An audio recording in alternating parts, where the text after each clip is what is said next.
이방인 고넬료 일행에게 우리가 지난 시간에 살펴본 말씀에서처럼 우리 주님께서 이 땅에 오셔서 전하신 복음, 그것을 고넬료는 화평의 복음이라 이렇게 전해 주었습니다. 36절에서. 이 화평의 복음을 예수님께서 어디서 전하시기 시작하셨습니까? 세례 요한은 예루살렘 인근에서 사역을 하면서 주님 오실 날을 준비를 했습니다.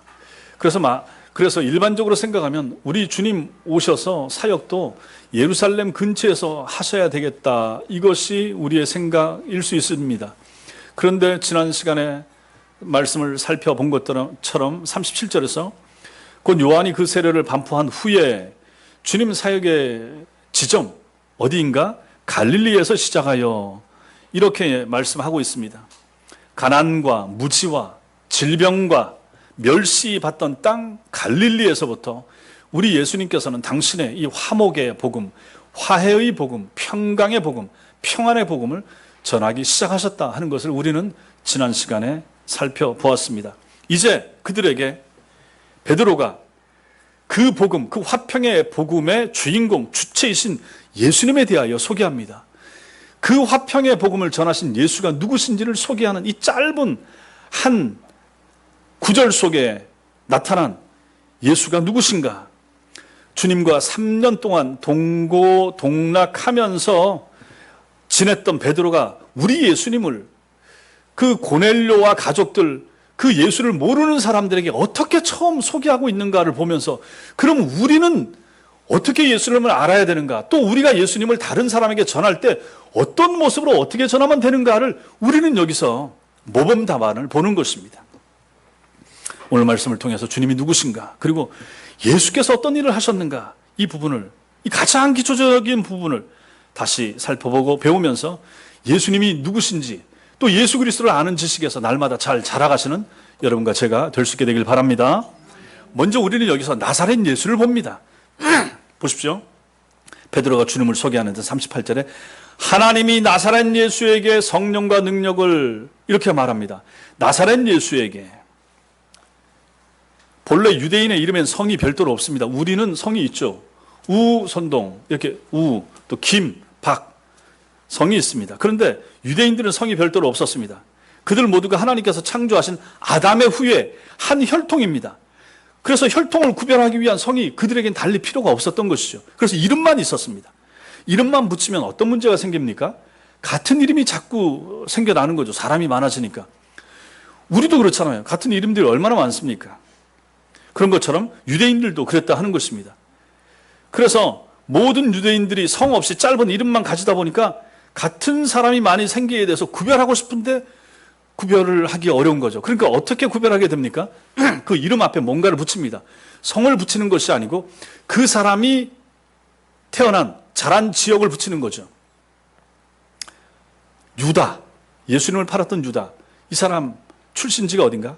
가롯입니다.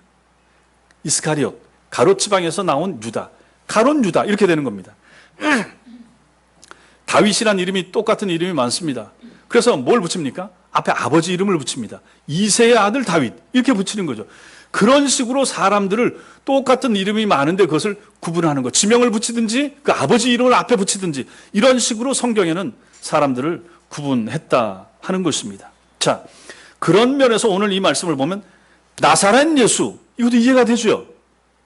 오늘 베드로가 고넬료 일행에게 자기 스승 되신 예수님을 소개하는데 나사렛 예수라 소개했다. 예수란 그 이름의 뜻이 무엇입니까? 예수 이름의 의미가 뭡니까? 구원자입니다. 당연히 아셔야 되죠. 구원자. 근데 주님께서 이 땅에 오시기 전에도 예수란 이름이 있었습니다. 그러니까 우리가 일반적으로 예수라고 하는 이름은 한 명밖에 없다, 이 생각하시면 안 됩니다. 우리 땅에도 철수, 순자, 무슨 영자, 저하고 똑같은 이름 가진 후배도 저쪽에 있었고, 그렇기 때문에 예수라고 하는 이름이 예수님만 가지고 있었다 생각하시면 안 됩니다. 예수님 오시기 전에도 그 이름이 있었고, 예수님 시대에도 예수와 똑같은 이름이 있었고, 그 이후에는 더 많이 있었습니다. 예수님이 죽으시고 부활하시고 승천하신 다음에 내가 예수라, 이런 사람이 있었고, 지금 우리나라 안에도 내가 예수라라고 하는 사람들이 한 50명 이렇게 된다고 합니다. 그러니 이름만 가지고 그 사람이 진짜인지 아닌지는 우리가 구별하기 어려운 것입니다. 이런 예수들 틈에서 다른 예수가 아니라 베드로는 자기 스승을 소개합니다. 뭐라고 소개합니까? 나사렛 예수가, 이렇게 하는 거죠. 나사렛 예수. 갈릴리 지방 나사렛 동네 목수였던 바로 그 예수, 이렇게 소개하는 거죠. 그래서 이게 38절에 하나님이 나사렛 예수에게 성령과 능력을, 이렇게 하는 거죠. 자기 스승 예수님을 나사렛 예수라 소개하고 있는 것입니다. 그런데 이 베드로가 예수님을 나사렛 예수라고 소개하고 부른 데는 실제로는 이것 말고도 더 깊은 의미가 있는 거죠. 그분 출신지가 나사렛이다, 이거 알려주는 것도 있지만 그보다 더 깊은 의미가 여기에 담겨 있는 것입니다. 예수님의 부활과 승천을 직접 눈으로 보았던 베드로는 예수님께서 누군지 알잖아요. 너무너무 잘 알잖아요. 뭐라고 합니까? 저분은 하나님의 아들이라, 이렇게 하는 거죠. 또 예수님께서는 성자 하나님이시다. 베드로는 너무너무 잘 알고 있습니다. 이걸 체험했죠. 자기가 3년 동안에도 체험했고 예수님 부활하시고 승천하신 것까지 보면서 확신한 거죠. 그럼에도 불구하고 베드로가 고넬료 집안에 있는 사람들에게 예수님을 소개할 때 처음부터 예수가 하나님의 아들이시다, 예수가 성자 하나님이시다, 이렇게 소개하면서 접근하고 있지 않다 하는 것을 우리가 알 필요가 있는 것입니다. 뭐라고 소개합니까? 나사렛 예수다, 이렇게 소개하는 것이요. 이것은 무엇을 강조하는 걸까요? 우리가 오후 교리 시간에 배웠을 때 예수님은 두 가지 성품을 가지고 있다고 그랬습니다. 하나는 하나님 성품, 하나는 사람 성품. 신성과 인성을 가지고 계시다라고 했습니다. 그러면 예수님을 여기서 나사렛 예수라 소개하는 건 무엇을 강조하는 것일까요? 인성을 강조하는 거죠. 인간이신 예수, 사람이신 예수, 사람으로 살다 가신 예수에 대하여 베드로는 먼저 그들에게 소개하고 있는 것입니다. 예수님께서는 사람을 구원하기 위해서 이 땅에 오신 하나님이 분명했지만 그렇다고 해서 인간과 완전히 다른 모습으로 오신 것은 결코 아니었습니다. 나사렛 예수님이 어떻게 하십니까? 하루에 3끼 혹은 2끼 식사를 하셨습니다. 그분도 드셔야 사시는 거죠. 식사 안 하시면 배고프셨습니다. 똑같습니다. 그분은 먼 길 걸으시면 피곤하셨습니다. 예수님 주무시는 거 성경에 나오잖아요. 성경에 예수님께서 웃으셨다 하는 것은 안 나옵니다. 그러나 기쁜 일, 즐거운 일이 있으면 웃으셨을 수 있죠. 성경에 나오는 것은 예수님의 감정, 우시는 예수님은 나옵니다. 슬퍼하신 예수님. 두 눈으로 세상을 보시고 두 발로 걸으셨던 그런 우리 주님. 완전히 사람과 우리와 똑같은 인간이셨던 주님. 이 사실 강조하기 위해서 베드로는 당시 사람들을 소개하는 방식과 똑같은 방식으로 소개하는데 예수님을 뭐라고 소개합니까? 나사렛 예수라고 소개했던 거죠. 완벽한 인간이신 예수를 소개하는 거죠. 성도 여러분, 그리스도인이 누굽니까? 그리스도인이라고 말하는 것은 예수에게 속한 사람, 이렇게 되는 말입니다. 그리스도인은 그리스도에게 속한 사람, 그리스도를 좋아하는 사람, 그리스도를 따라가는 사람, 그리스도를 닮고자 하는 사람, 그 사람들이 바로 그리스도인입니다. 여러분과 제가 다 그리스도인입니다. 우리는 다 예수님을 사랑합니다. 예수님을 좋아합니다. 예수님을 본받고 싶어 합니다. 예수님을 닮으려고 합니다.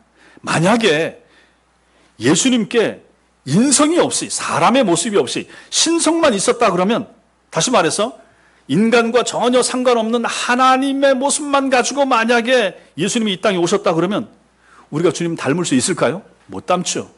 사람의 모습을 가지고 오지 않았다 그러면 예수님을 우리는 볼 수도 없었을 거죠. 예수님 당시 사람들도 인성이 있으시니까 봤죠. 33년 사셨으니까 그분을 보고 체험한 거죠. 그러니까 닮을 마음도 들었죠. 근데 만약에 인성 없이 신성만 가지고 계셨다 그러면 우리가 알 턱이 없는 거죠. 영이신 하나님을 우리가 어찌 알겠습니까? 어찌 그분을 닮을 수가 있겠습니까? 안 되는 거죠. 아예 불가능하죠. 그러나 하나님이신 예수님께서 이 땅에 오시는데 사람의 모습을 가지고 오신 거죠. 인간으로 세상을 사셨기 때문에 비로소 여러분과 저는 그분을 본받고 닮고 싶은 마음도 들고 주님처럼 살아봐야지 이런 마음을 가질 수가 있는 거죠. 왜 그렇습니까? 그분이 몸 가지고 나사렛 예수로 이 땅에 오시다 사시다 가셨기 때문에 그것이 가능했다 하는 것입니다. 여러분과 제가 사람이 인간이 하나님을 닮는다는 것은 불가능합니다. 그러나 인간이 인간을 닮는다는 거 가능하죠. 닮죠. 우리 자식들이 부모님 닮아가고 따라가고 부모님 좋은 거 닮으려고 하는 거 당연한 거죠. 선생님이 잘 가르치면 따라가려고 하는 거 너무너무 당연한 거 아니겠습니까? 마찬가지로 우리 예수님이 사람이셨고 사람의 모습으로 이 땅에 오셨고 사람의 모습으로 이 땅에 오셔서 하나님을 예배하셨고 사람의 모습을 가지고 성전을 어떻게 사모하는지를 제자들이 보았죠. 사람의 모습을 가지고 오셔서 안식일 날 성전에 들어가서 성경을 펴서 읽는 것을 제자들이 보았죠. 그런 걸 보면서 제자들은 무엇이 마음에 남겠습니까? 어떻게 성경을 읽어야 될지, 어떻게 하나님을 예배해야 될지, 어떻게 안식을 지켜야 될지, 어떻게 어려움 당한 사람을 도와줘야 될지, 어떻게 질병 걸린 사람을 고쳐줘야 될지를 예수님이 실제로 행하시는 모습을 3년 동안 따라다니면서 몸으로 직접 배운 거죠. 이것을 알았던 베드로가 고넬료 사람들에게 소개를 나사렛 예수라고 인성을 가지신 예수님에게 초점을 맞춰서 소개를 하고 있다는 것입니다. 너희들도 닮아야 된다. 나도 닮고 있다. 당신들도 닮을 수 있는 예수인 나사렛 예수를 소개했던 것입니다. 우리도 나사렛 예수를 믿지 않습니까? 주님처럼 살고 싶다. 주님처럼 기도하고 싶다. 주님처럼 하나님을 예배하고 싶다. 그런 동기를 가질 수 있는 이유는 2000년 전에 우리 주님께서 실제로 몸을 가지고 이 땅에 오셨던 분이기 때문에 그런 것입니다. 그 예수님을 오늘 베드로는 무엇이라 소개합니까? 나사렛 예수라고 소개하는 것입니다. 베드로가 고넬료 일행에게 예수님을 하나님의 아들 혹은 성자 하나님이라 이렇게 부르지 않고 나사렛 예수라고 소개한 것은 아직 예수님을 모르는 그들을 위한 얼마나 놀라운 배려인가 하는 것을 우리는 여기서 알게 되는 것입니다. 그러므로 우리는 여기서 통해서 아하, 예수님은 사람이셨구나. 예수님은 나사렛 예수님이셨구나. 그래서 나도 우리 주님처럼 우리 주님 닮아가야 되겠다. 이런 마음을 품을 수가 있는 것입니다. 이런 거 제가 주님을 잘 닮는 하나님의 사람들 되시기 바랍니다. 또 우리는 이 38절 말씀에서 인간으로 이 땅에 오신 나사렛 예수님께서 이 땅에 계신 동안 두 가지 일을 하셨다 하는 것을 보게 됩니다. 그것이 무엇이겠습니까? 38절 보십시오. 그가 두루 다니시며 선한 일을 행하시고, 첫째로 주님이 이 땅에 오셔서 하신 일이 무엇인가? 선한 일을 행하셨다. 그 다음에 둘째로는 마귀에게 눌린 모든 사람을 고치셨다. 아하, 두 가지. 그 제자였던 베드로가 자기 스승 나사렛 예수를 처음 소개할 때 주님이 하신 일을 소개하는데 사람의 몸으로 오신 나사렛 예수가 이 땅에 오셔서 두 가지 큰 일을 하셨다라고 요약하여 설명하는 것입니다. 주님이 하신 그 많은 일들을 모아서 엑기스만 두 가지를 뽑은 거죠. 그것이 무엇인가? 선한 일을 하시고 사람을 고치시고, 그걸 말씀해 주고 있는 것입니다. 여기 선한 일을 행하다라고 하는 것은 원어로 보면 은혜를 베풀다라는 뜻입니다. 은혜를 베푸는 거, 언제 어디서나 사람들에게 은혜를 베푸는 사람이 되셨다. 누가? 주님께서. 은혜를 베푸는 사람을 뭐라고 말합니까? 시혜자, 이렇게 말하죠. 은혜를 베푸는 사람. 그 다음에 마귀에게 억눌린 모든 사람을 고쳐주셨다. 고쳐주는 사람 뭐라고 말합니까? 치유자, 이렇게 말하는 거죠. 주님은 이 땅에 오셔서 은혜를 베푸는 사람은 시혜자가 되셨고, 고쳐주는 사람은 치유자가 되셨습니다.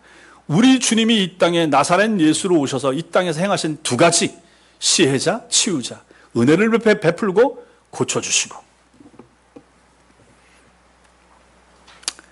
이렇게 우리 주님께서 이 일을 하셨는데, 자, 인간들이, 사람들이 이거 할 수 있습니까? 우리가 예수 믿는다고 이 일 할 수 있습니까? 못하죠. 사람에게는 그런 능력이 없기 때문입니다. 자, 그런데 우리 주님도 나사렛 예수라면서요, 지금 인성을 강조하고 있다면서요, 사람이신 예수님을 소개하는데 사람이 항상 선한 일을 할 수 있습니까? 항상 은혜 베풀 수 있습니까? 항상 모든 사람을 고쳐줄 수 있습니까? 못하잖아요. 근데 우리 주님은 하셨다고 지금 나오잖아요. 우리 주님은 하셨다. 그러면 똑같은 인간이신 주님이 어떻게 그렇게 하셨을 수 있을까? 왜 주님은 그것이 가능했을까? 생각해 봐야 됩니다. 여기에 대해서 베드로는 간단하게 답을 하고 있습니다. 하나님께서 인간이셨던 나사렛 예수님께 성령과 능력을 기름 붓듯이 부어주셨기 때문이라고 말합니다. 38절 앞에 보세요.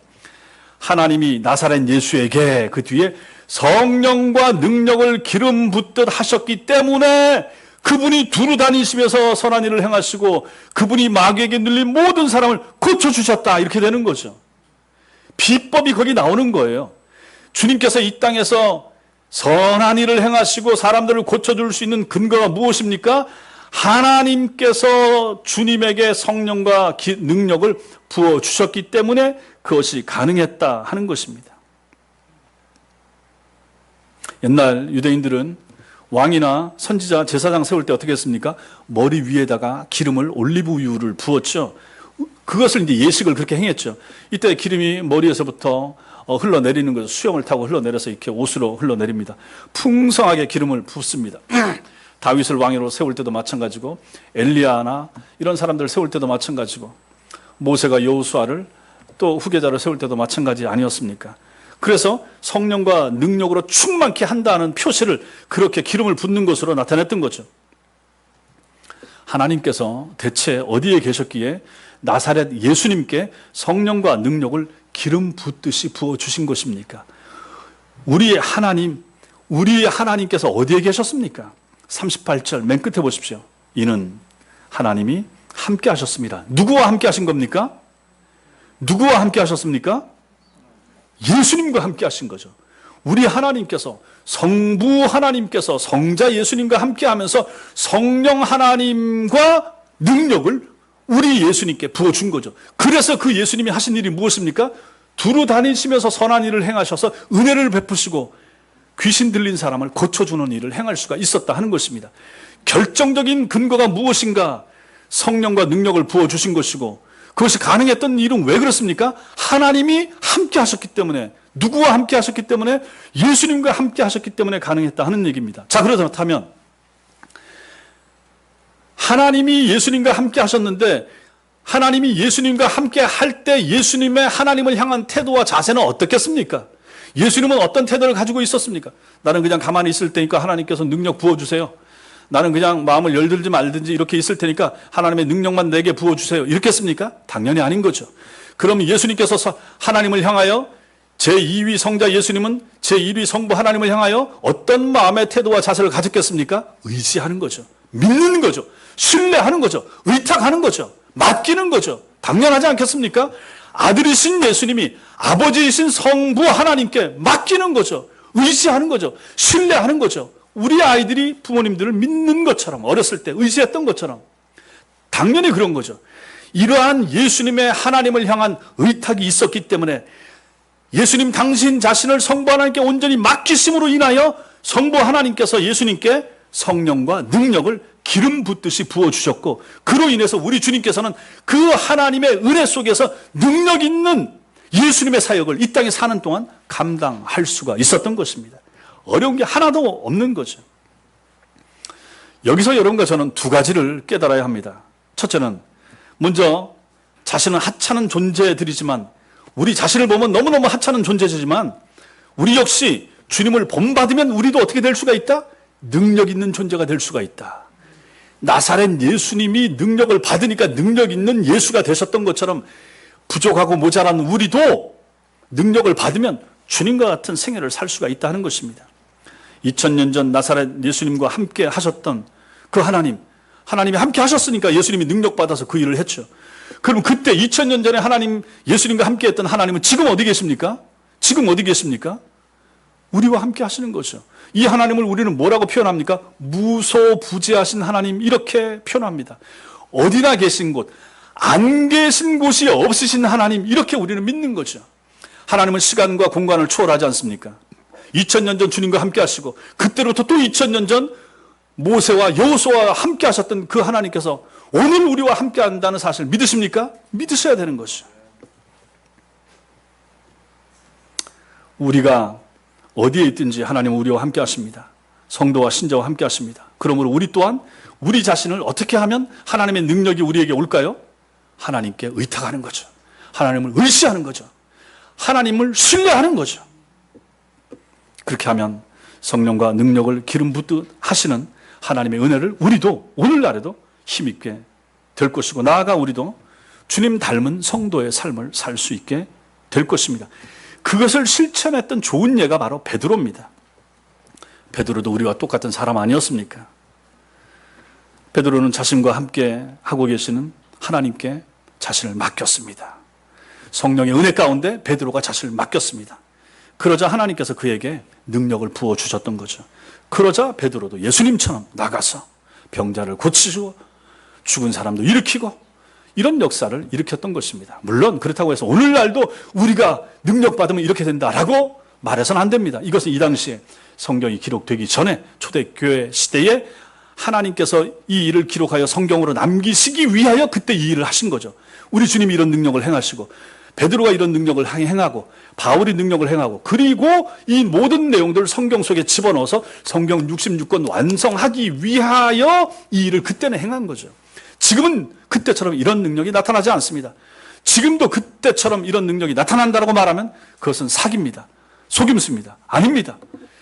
그와 비슷한 좀 작은 능력과 역사는 나타날 수 있어도 주님 시대 때처럼 베드로처럼 우리도 뭐 죽은 사람, 아무리 탁월한 목사가 죽은 사람 일으킬 수 있습니까?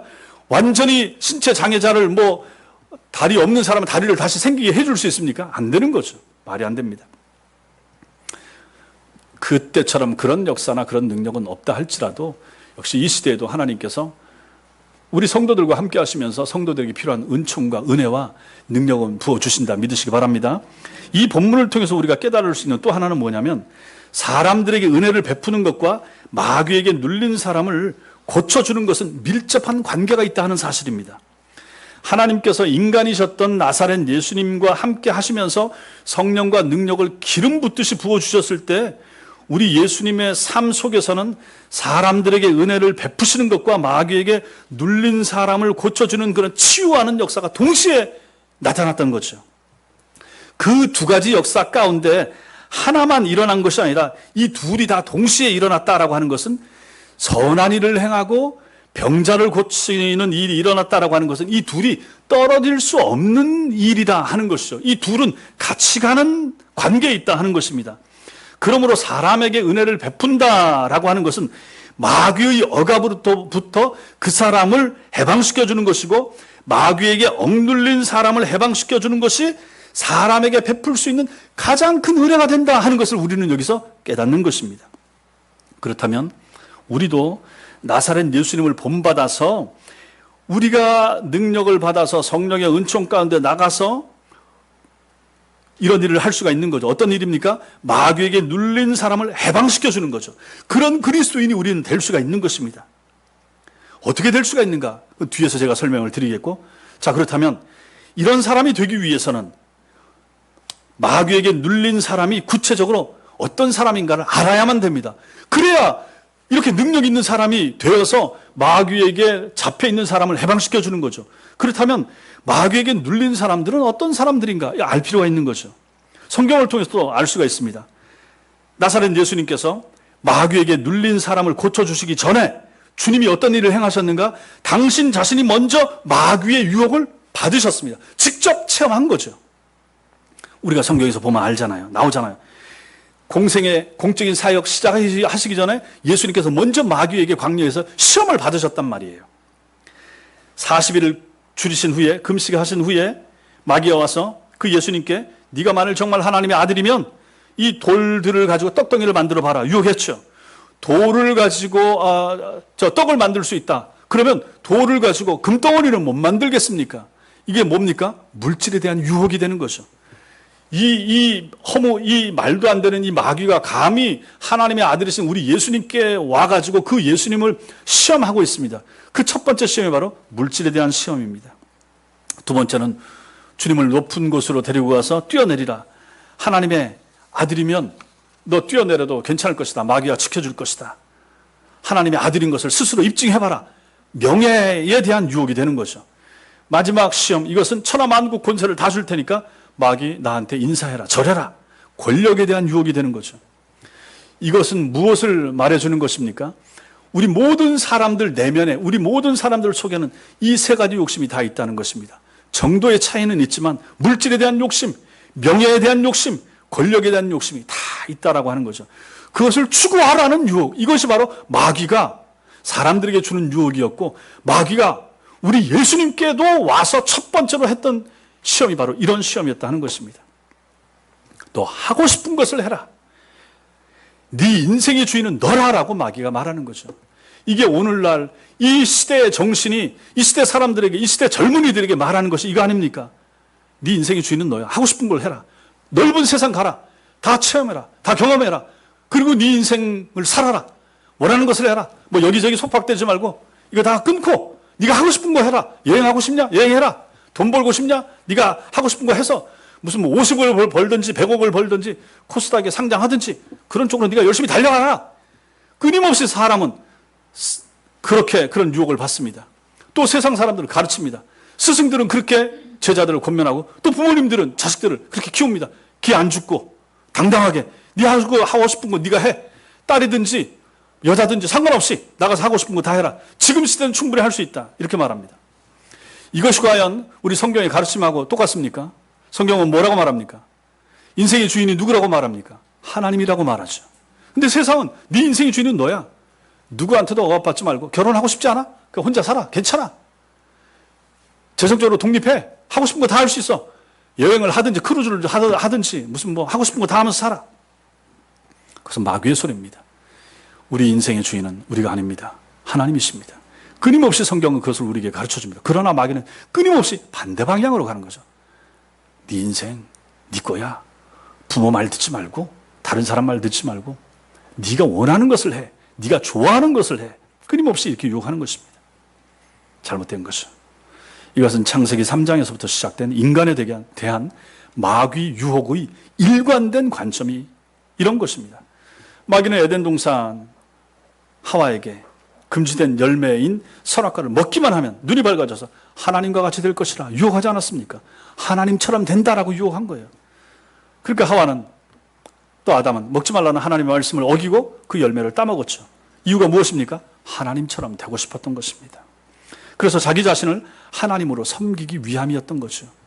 하나님처럼 되고 싶다는 것은 내가 내 인생의 주인이고 내가 왕이고 내가 하나님이고 내가 임금이라 하는 의식이 거기 있는 거죠. 모든 사람이 그렇습니다.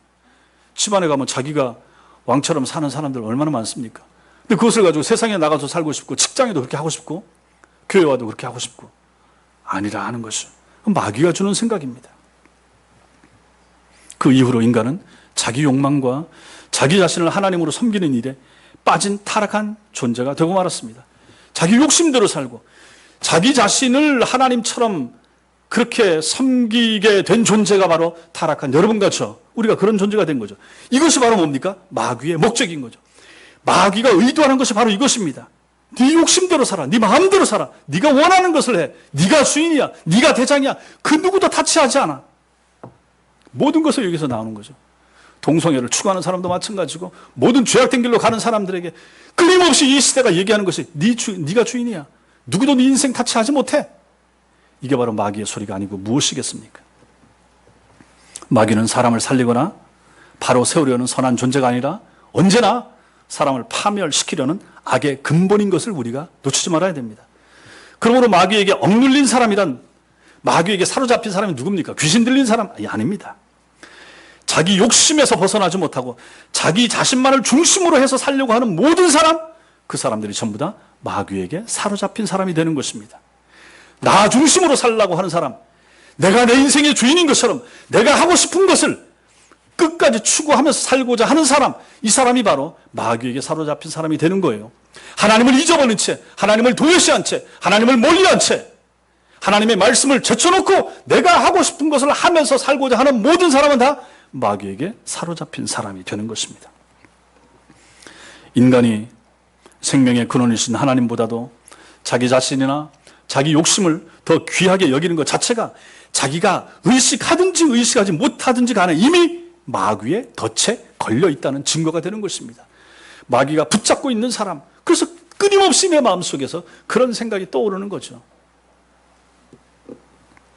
따라서 마귀가 예수님께 물질욕과 명예욕 그리고 권력욕의 덫을 미끼를 던졌다는 것 역시 예수님까지도 자기 욕심과 자기 자신만을 섬기는 틀 속에 가두기 위함이었던 것입니다. 그 마귀가 맹랑하게도 예수님까지다도 예수님 욕심 따라서 예수님이 자기 중심으로 살도록 그렇게 유혹의 덫을 던졌다는 것입니다. 그러나 예수님께서는 이런 마귀의 교묘한 유혹을 당연히 이기셨죠. 무엇으로 이겼습니까? 하나님의 말씀으로 물리치셨습니다. 마태복음 4장 4절에 기록되었을 때 사람이 떡으로만 살 것이 아니요 하나님의 입으로부터 나오는 모든 말씀으로 살 것이라. 마태복음 4장 7절에 기록되었을 때 주 너의 하나님을 시험하지 말라. 마태복음 4장 10절에 사탄아 물러가라. 기록되었을 때 주 너희 하나님께 경배하고 다만 그를 섬기라 하였느니라. 이렇게 말씀하십니다. 아담과 하와는 마귀가 던진 나의 욕심, 나 중심의 이 덫의 유혹에 빠져서 뭘 했습니까? 하나님의 말씀을 오히려 던져버렸죠. 따먹지 마라. 선악과 따먹지 마라. 근데 그 말씀을 던져버렸죠. 반면에 우리 나사렛 예수님께서는 어떻게 하셨습니까? 아담과 하와가 던져버렸던 하나님의 말씀을 오히려 주워 들어서 마귀가 던진 자기 중심의 사악한 덫을 오히려 그 하나님의 말씀을 가지고 깨뜨려 버리지 않았습니까? 나사렛 예수님께서는 거기서 그치지 않고 그 이후부터 마귀에게 눌린 모든 사람, 다시 말해서 마귀가 던진 자기 중심으로 사는 사람, 자기 덫에 빠진 사람들을 찾아가셔서 그들을 만나시고 구하시고 그들이 하나님과 바른 관계를 다시 맺을 수 있도록 그들을 찾아내시며 그들의 영혼을 고쳐주셨던 것입니다.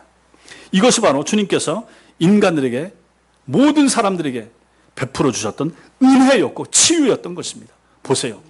주님이 여기 있는 것처럼 두루 다니시며 유다 땅 전체를 두루 다니시면서 선한 일을 행하시고 이 선한 일을 행하셨다. 은혜를 베푸셨다. 바로 이런 일을 행하시는 거죠. 그리고 마귀에게 눌린 모든 사람을 고치셨다. 이 일을 행하신 거예요.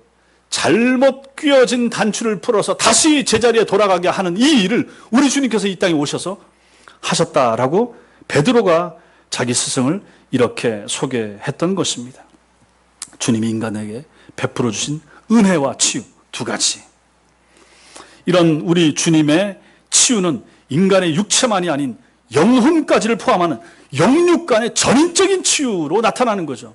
우리 주님께서 사람을 고치시는데 가장 지금 이 시대에 주안점을 두는 것은 어디입니까? 우리의 육체를 고쳐주는 것은 먼저가 아니에요. 모든 성도들, 아픈 성도들 병을 다 고쳐줍니까? 아니잖아요.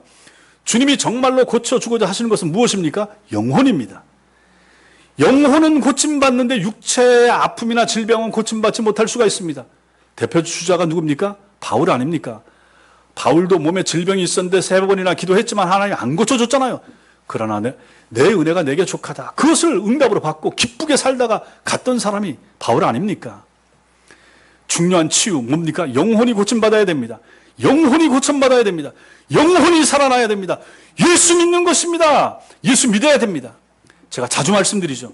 지금 와서도 계속 하는 생각이 그겁니다. 아하, 믿음 없이 나이 드는 거 저주다. 신앙 없이 나이가 70이 되고 80이 되는 거 이거 저주 아닌가? 나이 들면 머리가 굳어집니다. 나이 들면 마음이 딱딱해집니다. 나이 들면 신앙이 잘 안 들어갑니다. 나이 들면 피곤해져요. 나이 들면 설교 시간에 졸립니다. 이해합니다. 그래서 나이가 들면 나이 들어서 신앙생활을 하려고 그러면 힘들어요. 이해를 해요. 그래서 필요한 게 믿음이에요. 나이 들어서 나이는 점점 드는데 신앙 없이 믿음 없이 나이 드는 거 저주인 거예요. 그래서 만약에 교회를 70이 되고 80이 됐는데 잘 안 믿어져요. 천당 잘 안 믿어져요. 무슨 소용이 있습니까? 아니 옛날에 권사를 했든 뭐 했든지 지금 마음이 그렇게 흔들리면 확신이 없으면 예수에 대한 확신이 없으면 천국에 대한 확신이 없으면 그 영혼이 죽으면 어디 가겠습니까? 그거 얼마나 불쌍합니까? 아니 젊은 날 아무리 열심히 주를 위해서 섬기고 권사로 아무리 많이 기도했으면 뭐합니까? 치매에 걸리지 않은 온전한 정신 상태에서 내가 정말로 주님을 믿는가, 주님을 사랑하는가 물어보시기 바랍니다. 그래서 제가 지금 생각하는 것이 앞으로는 내가 좀 이런 걸 여쭤봐야 되겠다. 우리 60 넘으시고 70 넘으신 분들께 이런 거 여쭤보면 좀 기분 상할 수가 있겠지만은 권사님 정말 예수님 믿어지시죠? 묻고 싶은 거예요. 물을 거예요. 앞으로 기분 나빠하지 마세요. 만약에 권사님 오늘 밤에 돌아가신다고 해도 천당 갈 확신 있으십니까? 예라고 분명히 대답해야죠. 전 그러지 못한 권사님을 봤기 때문이에요. 그렇게 잘 믿다가는 몸이 아프니까 마음이 흔들리는 거예요. 몸이 아프니까 마음이 흔들리고 마음이 흔들리니까 신앙이 왔다 갔다 하는 거예요. 글쎄 모르겠어요. 그냥 아픈 것만 없어졌으면 좋겠어요. 빨리 이거 병만 낫으면 좋겠어요. 이렇게 된단 말이에요. 나이 없이 믿음 없이 나이 들어가는 것을 저주입니다. 그렇잖아요. 우리 다 죽잖아요. 언제 죽을지 모르면 죽잖아요. 그 죽음에 필요한 것이 무엇입니까? 자식들의 효도입니까? 자식들이 찔러주는 돈입니까? 아니잖아요. 그 돈 가지고 천국 차표 살 수 있는 거 아니잖아요. 정말로 여러분과 저에게 필요한 건 무엇입니까? 믿음 아닙니까? 믿음이잖아요. 그 믿음은 어디서 납니까? 그 믿음은 설교에서 나는 거예요. 그 믿음은 말씀에서 나는 거예요. 그 믿음은 예배 시간에 설교 잘 들을 때 그 믿음이 내게 들어오는 거예요. 그래서 예배 시간이 중요한 거예요. 그래서 설교가 중요한 거예요. 젊은 사람들에게도 중요하고 아이들에게도 설교가 중요하고 나이 드신 분들에게도 중요한 거예요.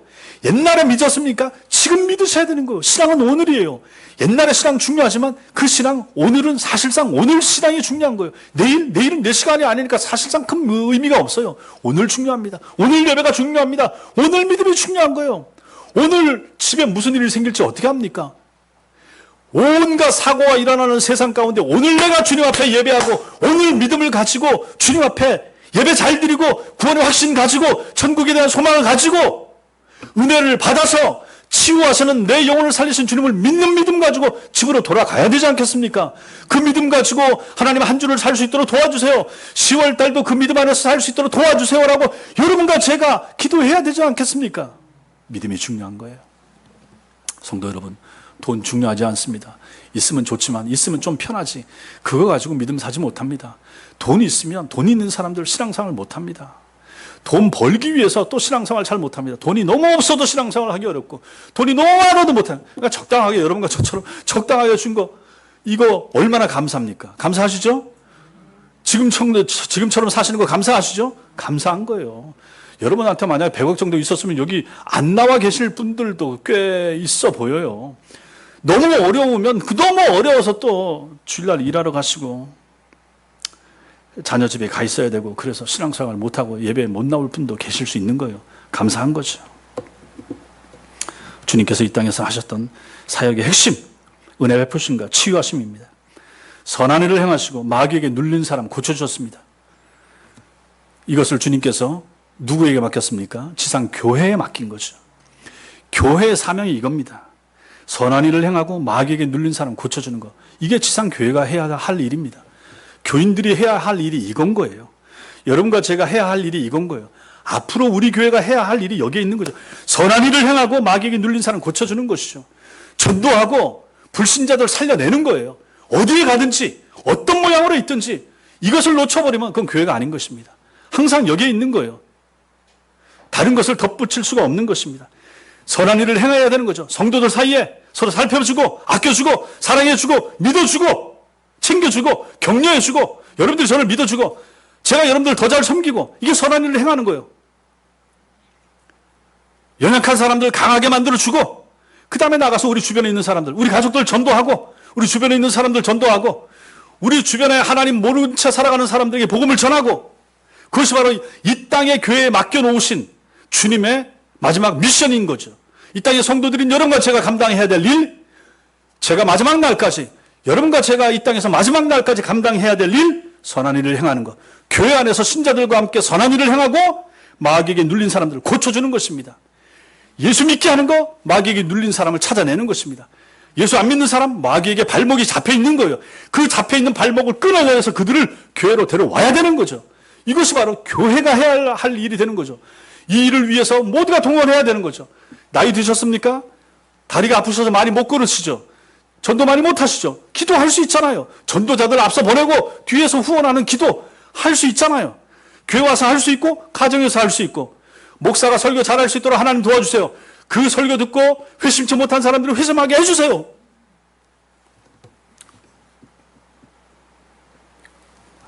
여러분들이 저를 위해서 그거 할 수 있지 않습니까? 해야 되지 않겠어요? 그게 바로 교회 사랑하는 것입니다. 생각을 많이 하지 마세요. 바른 교회를 세우기 위한 생각을 하세요. 그리고 바른 길로 교회가 가는 것 같고 하면 따라오시고 동조하시고 같이 기도하시고 하는 거죠. 그래서 주님이 원하는 거 아니겠습니까? 저도 앞으로도 이렇게 갈 것이고 여러분도 그렇게 가셔야 되고 그 길이 만약에 아닌 것 같으면 그때는 이제 제게 얘기하든지 교회 장로들에게 얘기하든지 권사님들께 얘기하든지 그렇게 얘기하셔야 되는 거죠. 그러나 우리 교회가 주님이 맡긴 이 선한 일을 감당하고 마귀에게 눌린 사람을 고치는 일을 잘 감당하는 것 같으면 열심히 가셔야 되는 거죠. 그것이 바로 하나님의 뜻이라는 사실을 믿으시기 바랍니다. 마지막으로 우리는 오늘 말씀에서 주님이 이런 사역을 하셨는데, 선한 일을 행하고 마귀에게 눌린 사람을 고쳐주는 이 사역을 행하셨는데, 주님이 행하신 이 두 가지 사역의 원천은 무엇인가? 무엇에 근거하여 주님이 이 두 가지 사역을 하셨는가 하는 것을 마지막으로 살펴봐야 됩니다. 하나님께서는 예수님과 함께 하셨고, 예수님께 성령과 능력을 기름 붓듯이 부어주셨습니다. 함께 하심과 주님이 보이신 그 능력, 그것은 하나님에 대한 예수님의 전적인 맡기심 때문에 가능했다고 그랬습니다. 예수님이 당신의 삶을 하나님께 맡겼으니까 그 하나님께서 예수님에게 성령을 부어주시고 능력을 부어주셔서 세상 나가서 이 일을 하도록 감당하신 것입니다. 그런데 하나님에 대한 예수님의 맡기심, 예수께서 당신 자신을 맡겼다. 근데 이것이 맡기는 게 뭐지? 맡기는 게 뭡니까? 맡기는 게 뭡니까? 추상적인 어떤 선언, 머리로의 어떤 생각, 맡기는 거? 아니면 감정적인 표현인가? 맡긴다는 게 뭡니까? 그것은 구체적으로 우리 예수님의 경우는 하나님의 말씀에 대한 맡기심이었습니다. 말씀에 대한 맡기심이 예수님께서 당신 자신을 하나님께 맡긴 것이었습니다. 말씀에 대한 맡기심. 앞에서 말씀드린 것처럼 나사렛 예수님께서는 당신을 자기 중심적, 자기만 생각하는 삶으로 이끌려는 마귀의 유혹을 물리쳤는데 무엇을 가지고 물리쳤습니까? 말씀 가지고 물리쳤죠. 그러나 그 말씀은 나사렛 예수님 당신이 생각해서 당신 입으로 나온 말씀이 아니었습니다. 하나님의 말씀이었습니다. 신명기 8장 3절 말씀, 사람이 떡으로만 살 것이 아니요 하나님의 입으로 나오는 모든 말씀으로 살 것이라 라고 하면서 구약 성경을 인용해서 마귀를 물리쳤습니다. 주 너의 하나님을 시험하지 말라는 신명기 6장 16절 말씀을 정확히 아셨기 때문에 그 말씀 가지고 마귀를 물리치셨습니다. 신명기 6장 13절 주 너의 하나님께 경배하고 다만 그를 섬기라 라는 신명기 말씀을 우리 주님은 외우셨기 때문에, 아셨기 때문에 그 말씀을 가지고 마귀를 물리치셨던 거죠. 이처럼 나사렛 예수님께서는 오직 하나님 말씀에 당신 삶의 뿌리를 말씀 위에 내리셨던 것이죠. 그리고 그 말씀을 당신 삶으로 지키시고 사셨기 때문에 그 말씀을 결정적인 순간에 마귀가 왔을 때 그 말씀을 꺼내서, 그 말씀을 기억에서 꺼내서 입으로 마귀의 유혹을 한 칼에 잘라 버리셨다는 것입니다. 왜 마귀의 유혹은 오직 하나님의 말씀으로만 깰 수 있을까? 왜 예수님께서 마귀를 물리치는데 말씀만 가지고, 구약의 말씀들을 가지고 그것을 깨뜨린 것일까? 왜 그럴까? 왜 그렇습니까? 그것은 오직 하나님의 말씀 속에서만 이 세상의 모든 물질의 유혹이 와도, 이 세상의 모든 물질은 그것이 아무리 산처럼 많다고 해도 사람이 이 땅에 살 동안만 이 땅에서 필요한 삶의 수단일 뿐이지 우리의 죽음 이후를 책임져 줄 수 있는 것이 아니라는 사실을 말씀 속에서만 우리가 알 수 있기 때문에 그런 것입니다. 돈이 아무리 많아도 우리의 목숨을 150년까지 연장할 수 있습니까? 안 되잖아요. 이 땅에 물질이 아무리 많아도 우리 영혼을 천국까지 데려갈 수 있습니까? 안 되잖아요. 그것을 어디서 알 수 있습니까? 말씀을 읽어야 알죠. 말씀을 들어야 알죠. 아, 천당 가는데 물질 가지고 가는 게 아니구나. 천당은 믿음 가지고 가는구나 하는 것을 말씀을 읽어야 아는 거죠. 수단에 불과한 물질을 삶의 목적으로 삼는 것이 얼마나 어리석은 것인가를 어디서 알 수 있습니까? 말씀을 읽어야 말씀 속에서만 알 수가 있는 거예요. 근데 말씀을 안 읽으니까, 말씀을 모르니까, 말씀을 성도들 가운데 듣고 한교회를 듣고 흘리니까 또 다시 세상 나와서 물질을 그렇게 목매면서 그걸 모으려고, 주워 모으려고 애를 쓴단 말이에요. 그건 아니잖아요. 말씀을 잘 배우셔야죠.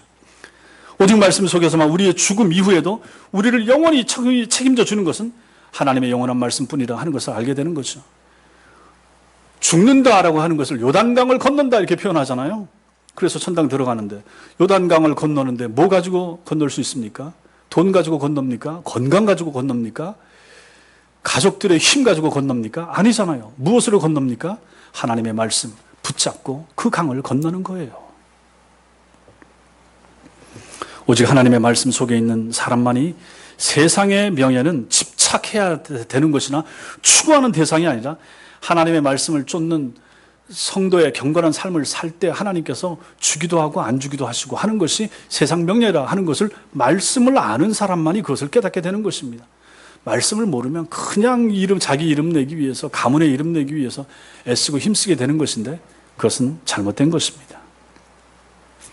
오직 하나님의 말씀 속에 있는 사람만 천하만국의 권세를 주겠다는 마귀의 유혹이 새빨간 거짓말이라 하는 것을 알게 되는 거죠.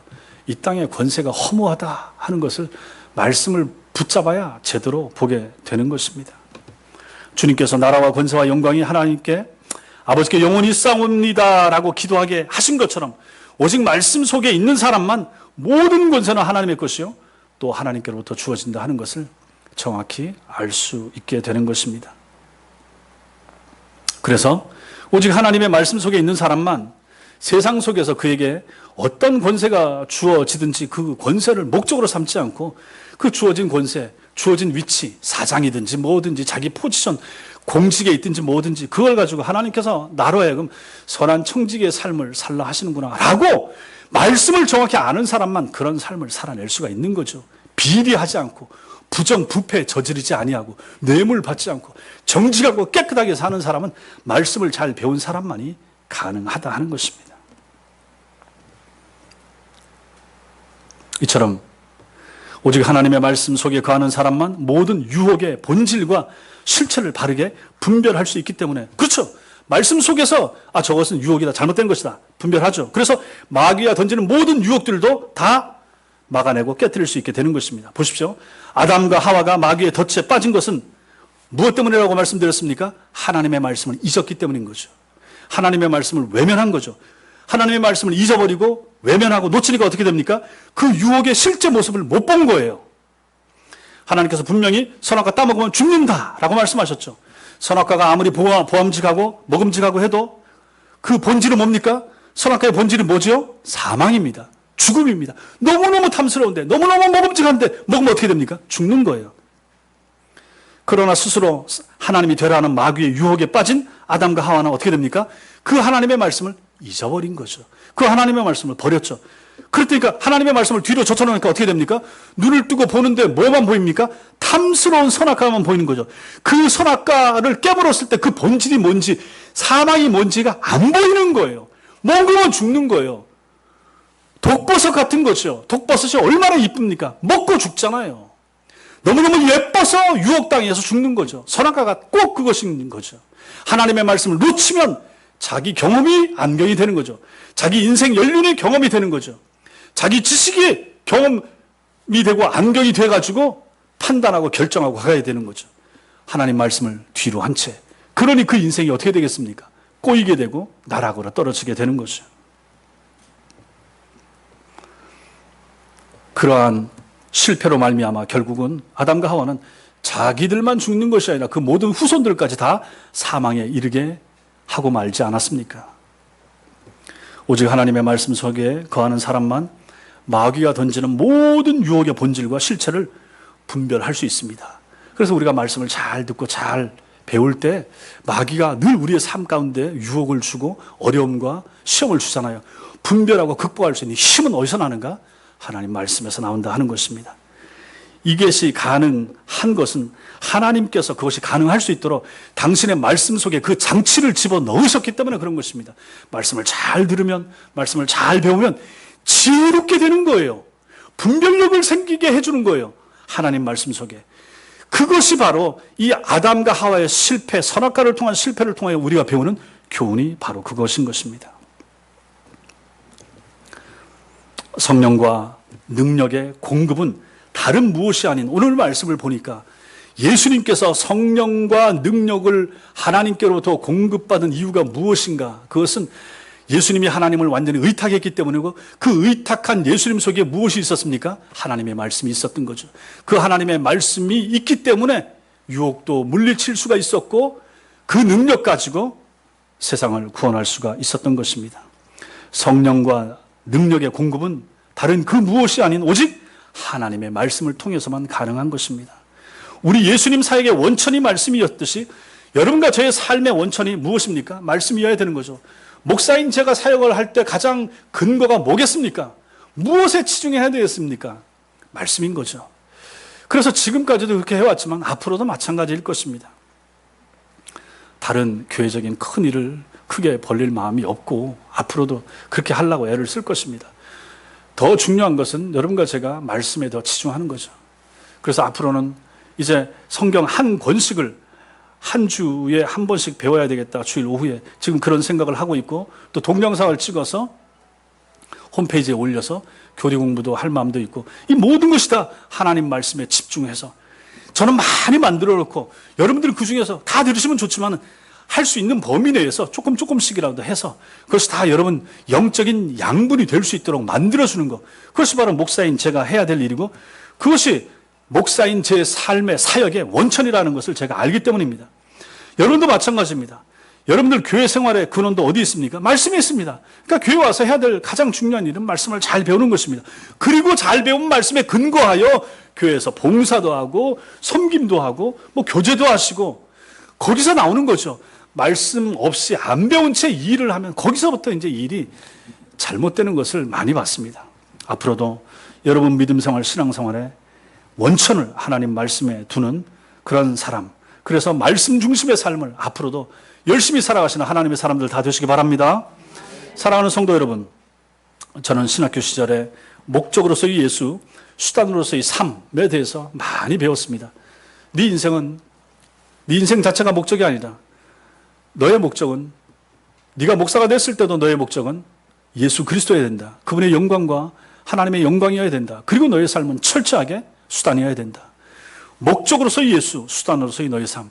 목적으로서의 예수, 수단으로서의 너의 가정. 목적으로서의 예수, 수단으로서의 너의 직장. 목적으로서의 예수, 수단으로서의 너의 공부, 나머지 모든 삶. 가족과 관계, 인간관계. 이것이 진리이고 이것이 공식인 것입니다. 이것을 신학교 때 배웠습니다. 여러분 어떻게 사셨습니까? 지금까지 어떻게 살아오셨습니까? 지난 한 주 어떻게 사셨습니까? 여기 계신 분들 잘 사셨을 것입니다. 앞으로도 마찬가지입니다. 앞으로도 그렇게 사셔야 됩니다. 우리가 진정 하나님을 믿고 또 인생의 참되고 영원한 가치가 어디에 있는지 아는 그리스도인이냐 그러면 여러분과 저는 앞으로도 그렇게 사셔야 됩니다. 우리 모두 영혼의 눈을 크게 뜨고 우리와 함께 하시는 하나님을 바라보시기 바랍니다.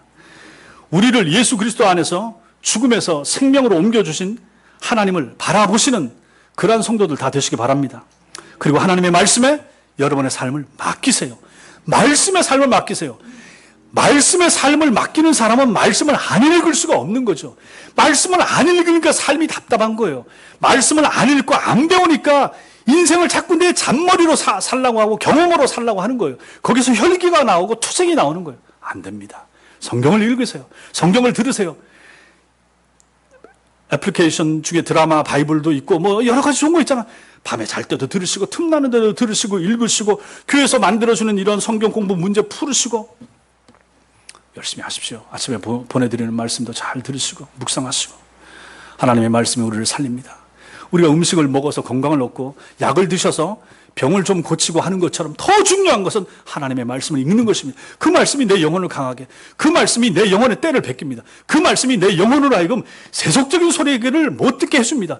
그 하나님의 말씀을 잘 듣고 아멘 했을 때 그 말씀이 정말로 내 눈을 밝게 만들어주는 거예요.